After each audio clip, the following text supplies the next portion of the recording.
Gold, trusted gold buyers. మీరు తాకట్టు పెట్టిన బంగారాన్ని విడిపించి ఈ రోజు ఉన్న మార్కెట్ ధరకు కొనబడను.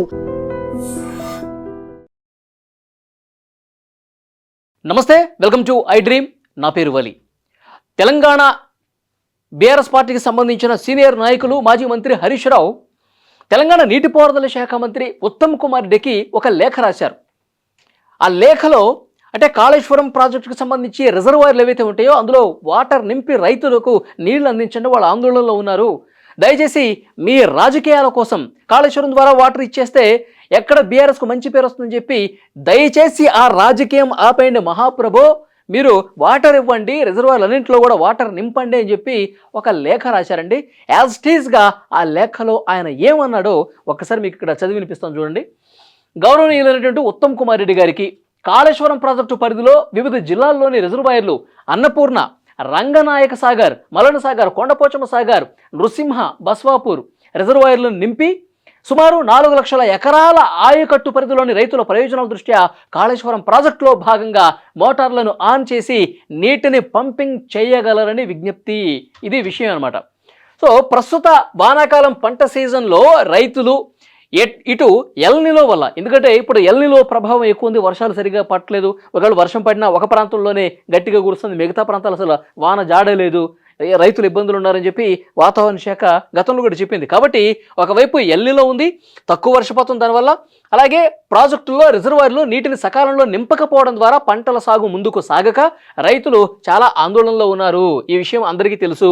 ఇటీవల ఎగువ ప్రాంతాల్లో కురిసిన వర్షాల వల్ల వచ్చే వరదను తద్వారా ప్రతి నీటి చుక్కని ఒడిసిపట్టి సకాలంలో కాళేశ్వరం ప్రాజెక్టు పంపులను ఆన్ చేసి రైతుల ప్రయోజనాల దృష్ట్యా నీటిని పంపింగ్ ప్రారంభించాలని రైతుల పక్షాన డిమాండ్ చేస్తాను. వాటర్ ఉన్నాయి కానీ ఆ వాటర్ని నింపండి, ఆ వాటర్ని రిజర్వాయర్లు అన్నింటిలో కూడా నింపి ఆ ఆయకట్టు పరిధిలో 4 లక్షల ఎకరాల ఆయకట్టు పరిధిలో రైతుల ప్రయోజనాలు కాపాడండి అని చెప్పి ఆయన డిమాండ్ చేస్తూ ఉన్నారు. కాళేశ్వరం ప్రాజెక్టులో అంతర్భాగమైన మిడ్ మానేరు రిజర్వాయర్ పూర్తి నీటి సామర్థ్యం 27 టీఎంసీలు, ప్రస్తుతం సుమారు 22 టీఎంసీల నీటి లభ్యత ఉన్నది. అదే రకంగా ఎగువ ప్రాంతాల్లో కురుస్తున్నటువంటి భారీ వర్షాల వల్ల గోదావరిలో వరద నీటి లభ్యత కూడా ఏర్పడింది. ఇట్టి విషయం దృష్టిలో ఉంచుకొని మిడ్ మానేరు నుంచి మోటార్లను ఆన్ చేసి నీటి పంపింగ్ ప్రారంభించి దాని ద్వారా కాళేశ్వరం ప్రాజెక్టులో అంతర్భాగమైన అన్నపూర్ణ, రంగనాయక సాగర్, మలన సాగర్, కొండపోచమ్మ సాగర్, బస్వాపూర్ ఇలాంటి రిజర్వాయర్లను వాటి పరిధిలో ఉన్నటువంటి చెరువుల్ని, చెక్ డ్యాములన్నింటినీ కూడా నింపి సుమారు 4 లక్షల ఎకరాలకు నీరందించేలా చర్యలు చేపట్టి రైతు సాగు ప్రయోజనాలు తీర్చడానికి ఏమాత్రం ఆలస్యం చేయకుండా నీటి పంపింగ్ చేయాలని డిమాండ్ చేస్తున్నాం. ఎగువను వర్షాలు కురుస్తూ ఉన్నాయి. కురిసినప్పుడు ఆ వర్షపు నీటిని అన్నింటిని పట్టుకుని ఆ కాళేశ్వరం ప్రాజెక్టులో ఉన్నటువంటి ఆ చెరువులన్నింటినీ కూడా నింపొచ్చు కదా, రిజర్వాయర్లన్నీ కూడా నింపొచ్చు కదా, ఎందుకు నింపట్లేదు, ఎందుకు అలసత్వం చేస్తున్నారు, ఎందుకు రైతుల మీద ఇంత పగ చూపిస్తూ ఉన్నారని చెప్పి ఆయన మాటలను బట్టి అర్థమవుతోంది. ఇంకేమన్నారు, ఇక లోయర్ మానేరు డ్యామ్ ఎల్ఎండి పూర్తి నీటి సామర్థ్యం 24 టీఎంసీలు, ప్రస్తుత నీటి లభ్యత కేవలం 6.9 టీఎంసీలు ఉన్నాయి. మిడ్ మానేరు నుంచి లోయర్ మానేరుకు నీటిని పంపి ఎస్ఆర్ఎస్పి స్టేజ్ 2లోని అవసరమగు ఆయకట్టుకు నీరు అందించి రైతులను ఆదుకోవాలి. సో ఇక్కడ చూడండి, ఇక్కడ పూర్తిగా ఈ మిడ్ మానేరు రిజర్వాయరు నీటి సామర్థ్యం 27 టీఎంసీలు అయితే 22 ఉంది. సో అక్కడ వాటిని మోటార్లు ఆన్ చేసి ఈ మలన సాగర్, కొండపోచమ్మ సాగర్ వీటిని నింపాలని చెప్పారు. ఇక్కడ లోయర్ మానేరు డ్యాము 24 టీఎంసీలు అయితే కేవలం 6.9 ఉంది. కాబట్టి మిడ్ నుంచి లోయర్ మానేరుకు నీటిని నింపి ఎస్ఆర్ఎస్పి స్టేజ్ 2లోని ఆయకట్టుకు నీరు అందించాలని చెప్పి కోరుతా ఉన్నాడు. గత యాసంగి పంటలో కాళేశ్వరం ప్రాజెక్టులోని పై రిజర్వాయర్ల ఆయకట్టు పరిధిలో 4 లక్షల ఎకరాలు సాగిన విషయం గుర్తించి ఈ వానాకాలం పంటకు అదేవిధంగా వచ్చే యాసంగి పంటకు కూడా సాగునీరు అందించేలా కాళేశ్వరం ప్రాజెక్టులో అంతర్భాగంలో ఉన్నటువంటి అన్ని రిజర్వాయర్లు నింపి వాటి అనుబంధంగా ఏవైతే కాలువలు నిర్మించామో, చెక్ డ్యాములు ఉన్నాయో వాటన్నింటిని కూడా నింపాలి. రైతుల ఆందోళనలు, చాలా బాధలో ఉన్నారు వాళ్ళందరూ కూడా. వాటర్ వస్తాయా రావా, అసలు వాటర్ రాకపోతే ఎట్లా పంటలు పండించుకోవాలి, ఈ సంవత్సరం మనకి కష్టాలేనని చెప్పి ఆ బాధలో ఉన్నారు. వాటిని తొలగించాల్సినటువంటి బాధ్యత ప్రభుత్వం మీద ఉంది. కాబట్టి రైతుల ప్రయోజనాల దృష్ట్యా రాజకీయాలకు అతీతంగా అని చెప్పింది, రాజకీయాలకు అతీతంగా వెంటనే నీటి పంపింగ్ ప్రారంభించేలా చర్యలు చేపట్టాలని కోరుతున్నానని మాజీ మంత్రి హరీష్ రావు గారు ప్రస్తుతం నీటిపారుదల శాఖ మంత్రి అయినటువంటి ఉత్తమ్ కుమార్ రెడ్డికి ఈ లేఖను రాసినటువంటి పరిస్థితి ఉంది. మరి ప్రభుత్వం ఈ లేఖను ఏ విధంగా స్వీకరిస్తుంది, ఈ లేఖను ఏ విధంగా దీన్ని ఆచరణలో తీసుకొస్తుందన్నది చూడాల్సినటువంటి అవసరం కనిపిస్తుంది. ఎందుకంటే ఎప్పుడైతే కాంగ్రెస్ ప్రభుత్వం అధికారంలోకి వచ్చిందో, కాంగ్రెస్ ప్రభుత్వం ఏర్పడిన తర్వాత కాళేశ్వరం ప్రాజెక్టుని కూలేశ్వరం ప్రాజెక్టు అని అన్నారు. మొత్తం అక్కడ మేడిగడ్డ దగ్గర 2 పిల్లర్లు డ్యామేజ్ అయినటువంటి పరిస్థితి ఉంది. కాబట్టి కాళేశ్వరం ప్రాజెక్ట్ని ఇప్పుడు వాటర్ తీసుకొస్తే మొత్తం డ్యామ్ మొత్తం కొలాప్స్ అయిపోతుంది.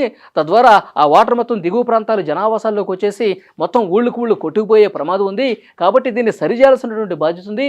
అసలు ఈ కూలేశ్వరం ఎందుకైంది ఇది అంటే బాగా అవినీతి జరిగిపోయింది. 1,00,000 కోట్ల రూపాయలు దోచేసుకున్నారు కేసీఆర్. కేసీఆరే ఇంజనీర్ అవతారం ఎత్తి ఈ ప్రాజెక్ట్ నిర్మించారు కాబట్టి ఇంత నాశరకంగా తయారైంది. ఇది కేసీఆర్ చేసినటువంటి అవినీతిలో భాగం అని చెప్పి ప్రభుత్వం విమర్శలు చేసింది. అందుకే ఆ 2 పిల్లర్లు కూడా మరమ్మతులు చేయించినటువంటి పరిస్థితి ఉంది. దాని మీద కమిషన్ వేశారు, విచారణ చేశారు. మాజీ ముఖ్యమంత్రి కేసీఆర్ కూడా, హరీష్ రావు, ఈటెల రాజేంద్ర వాళ్ళందరూ కూడా విచారణకు వెళ్ళారు. సో ఇదంతా జరుగుతోంది. సో ఆ కమిషన్ నివేదిక కూడా వచ్చింది, పీసీ ఘోష్ కమిషన్. ఆ కమిషన్ నివేదిక వచ్చిన తర్వాత మళ్ళీ సిబిఐ కోర్టులో బంతిపడింది.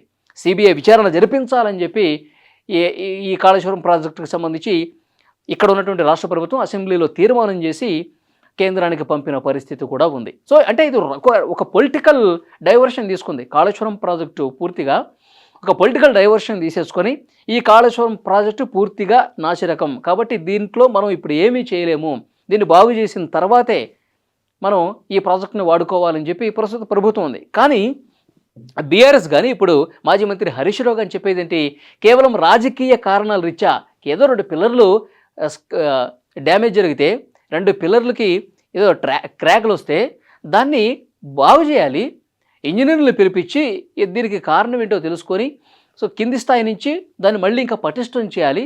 ఆ విధంగా చేసేస్తే కాళేశ్వరం ప్రాజెక్టు ఒక అద్భుతమైన ప్రాజెక్టు, దీన్ని వాడుకోవాలి, కింద 4 లక్షల ఎకరాల ఆయకట్టు రైతులందరికీ ప్రయోజనం జరుగుతుంది.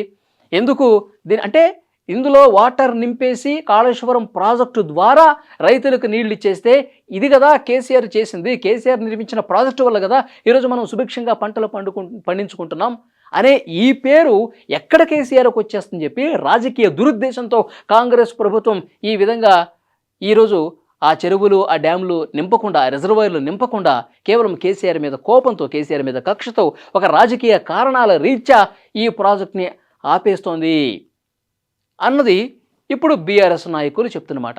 సో అందుకే ఆయన లాస్ట్లో రాజకీయాలకు అతీతంగా వెంటనే పంపింగ్ చేయాలని చెప్పి ఆయన అనడానికి ఉద్దేశం అదనమాట. సో మరి ఈ లెటర్ని ఉత్తమ్ కుమార్ రెడ్డి ఏ విధంగా చూస్తారు, ఏ విధంగా ఉత్తమ్ కుమార్ రెడ్డి మళ్ళీ ఒక ప్రెస్ మీట్ పెట్టి ఈ లేఖ మీద ఆయన జవాబిస్తారా, లేదు అంటే కనుక ఈయన చెప్పినట్టు ఆ మోటార్లను ఆన్ చేసి చెరువులు, రిజర్వాయర్లు అన్నీ కూడా నింపి 4 లక్షల ఎకరాలకి వాటర్ ఇస్తారా, ఏం జరగబోతుందో చూడాలి. ఆబ్వియస్లీ ఈ ప్రభుత్వం వచ్చిన దగ్గర నుంచి కాళేశ్వరాన్ని పూర్తిగా ఒక అవినీతి ప్రాజెక్టు, బీఆర్ఎస్ ప్రభుత్వం అవినీతికి మచ్చు తునక ఈ ప్రాజెక్టుని చాలా సందర్భాల్లో ప్రెస్ మీట్లు పెట్టి మరియు చెప్పారు. కాబట్టి ఇప్పుడు ఈ ప్రాజెక్టులు హరీష్ రావు చెప్పినట్టుగా చేస్తారని కూడా మనం ఊహించలేం. మరి దీని మీద వాళ్ళ రియాక్షన్ ఏ విధంగా ఉంటుంది, కాంగ్రెస్ ప్రభుత్వం దీనికి ఏ విధంగా కౌంటర్ ఇస్తున్నది కూడా చూడాలి.